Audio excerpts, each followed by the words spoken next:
Hey guys, it's Shannon, and today, oh boy, today we are going to be talking about more vulgar and terrible stuff that I personally, I don't know. Some of the stuff you guys send to me to look at and look into is like wacky and fun and hilarious, and then other times it's a woman bragging about following a child around and being attracted to that child and then playing it off as if it's some super funny, relatable, fun time joke that the lamestream media is twisting into something else, and I'm not shocked or surprised. I just feel like I'm living in a perpetual state of disappointment, which is why I pretty much live in Ready to Glare merch. Also because it's soft and I'm in love with her. So anyway, let's talk about Julia Vickerman, shall we? If you don't know who Julia Vickerman is, she is the creator of a show called 12 Forever, which is apparently a cartoon on Netflix that I have never heard about. Literally, I only use Netflix to watch The Office, BoJack Horseman, Stranger Things, Parks and Recreation, and Sherlock just on a loop. I'm constantly going between those 5 shows, and people always tell me to watch other things on it, and I never do, and I probably never will, so please stop telling me to watch other things. I am a Taurus, I will not do it. She created a show called 12 Forever, and this is the synopsis. Reggie's wild imagination unlocks a weird and wonderful world where she can be herself and escape the pressures of growing up. So,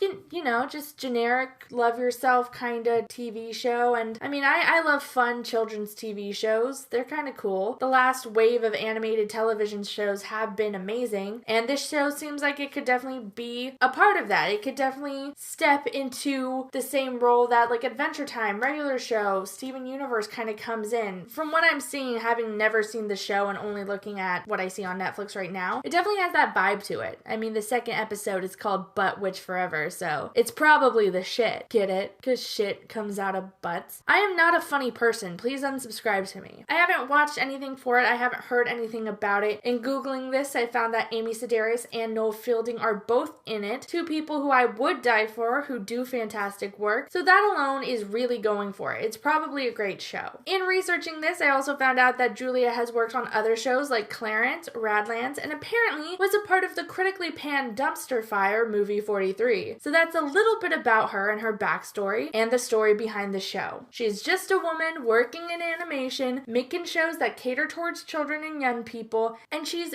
very clearly successful because her show is on Netflix, a huge company, huge fucking place to put things, you know? Thing place. But this is not a video where I'm talking about a talented and creative person who I just want to praise and give a shout out to and say good job to. No, I would probably be doing that for Alan Pazman, my former manager at my first job at a movie theater, who now works on Steven Universe, who worked extremely hard to get that job. Hi Alan, I love you.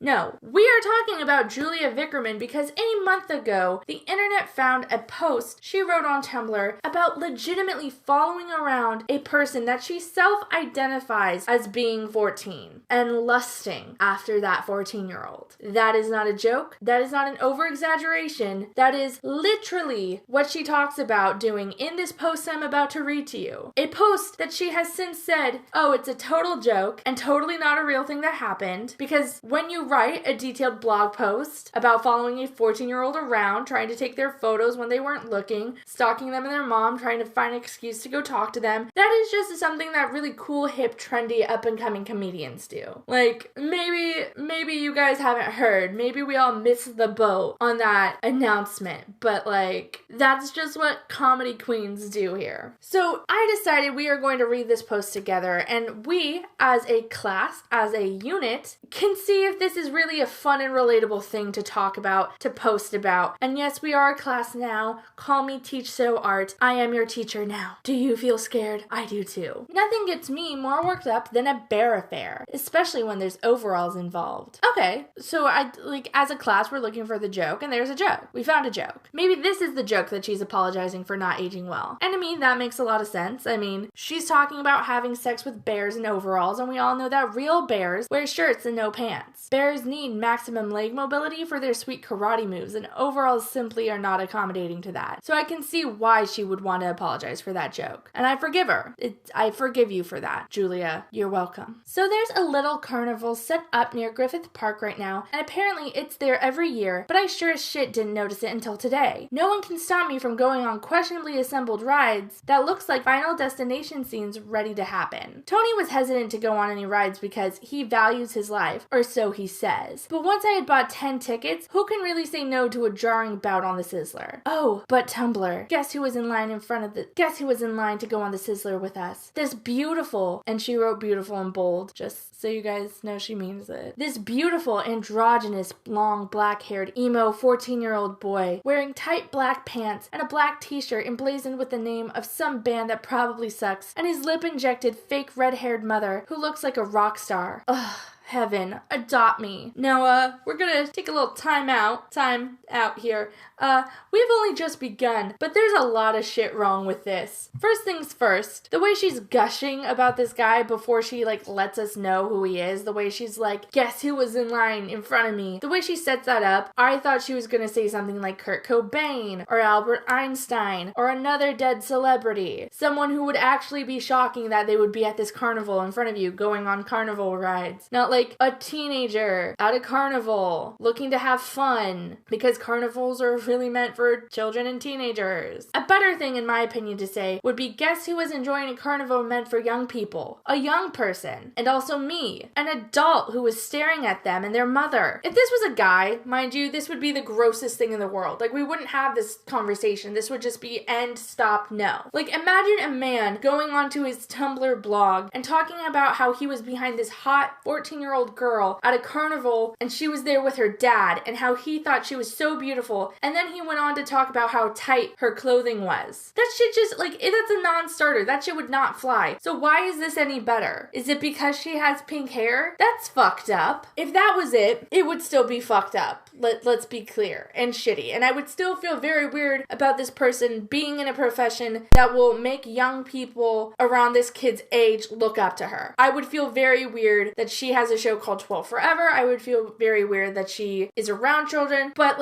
at the very least, a lawyer could say that this was just a weird thing. She was being weird. She thought the kid was androgynous. She thought he had a cool look. She was being weird. If she stopped there, she might have had plausible deniability. But she doesn't stop there. And I cannot find the joke. I have a Sherlock Holmes outfit on right now with a magnifying glass, and the joke still eludes me, but it continues. Occasionally, I get instantaneous infatuations with strangers that can only be described as overwhelming or annoying, depending on how patient you are with me. Okay. Again, not to be that person, even though I'm being that person, but if this was a dude, if this was a man, and he was saying this on his Tumblr blog, I would feel very gross. I've had men said they were just so into people and they were so into me or my friends, so much so that they were obsessed with us. And I mean, again, I had my first boyfriend try to buy my virginity off me. So this isn't cute. This just makes my skin crawl. I don't like it. I feel like if she's using this as a joke, and this is really, this is a joke and practicing her material here, it's 0 out of 10. Where's the joke? I cannot find it, and if there is a joke here, not very funny. Tony was nice enough to follow this poor boy around the small carnival with me as I tried to sneak photos, none of which turned out well. I knew that my heart would forever be in turmoil unless I at least tried to talk to him. Oh God, if his mom hadn't been there. Yeah, no, that's not,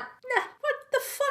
What do you mean by that, if his mom hadn't been there? I understand that, when you go outside, when you are in the public, you don't have the basic umbrella of privacy that you normally would. I could go outside right now, and the news could be filming a story about how shitty the world is outside, and I could accidentally end up in the background of a news report. Shit happens, I went outside, people saw me. But to have a stranger purposely follow you around, a stranger who is older than you, who is attracted to you, who says they're obsessed with you and is infatuated with you. That is so gross. The fact that she's trying to get a picture of this like young kid, that's gross and weird and uncomfortable. I know so many women who have been straight up photographed without their knowledge by strangers, who have been followed, and it's creepy. She's a grown-ass woman. There's no joke here. Like, if the joke is, if his mom hadn't been there, I would have gone apeshit. That's not a joke. That's you being a creeper. Second off, who the fucking fuck is this Tony person? Who is he? Who are you, Tony? Because whoever you are, you suck. You just suck. I don't like you. I actually would say I hate you. You are the type of person who allows your friend to stalk and take photos of young teenage boys, and you're just as weird as she is for letting her do that. Like,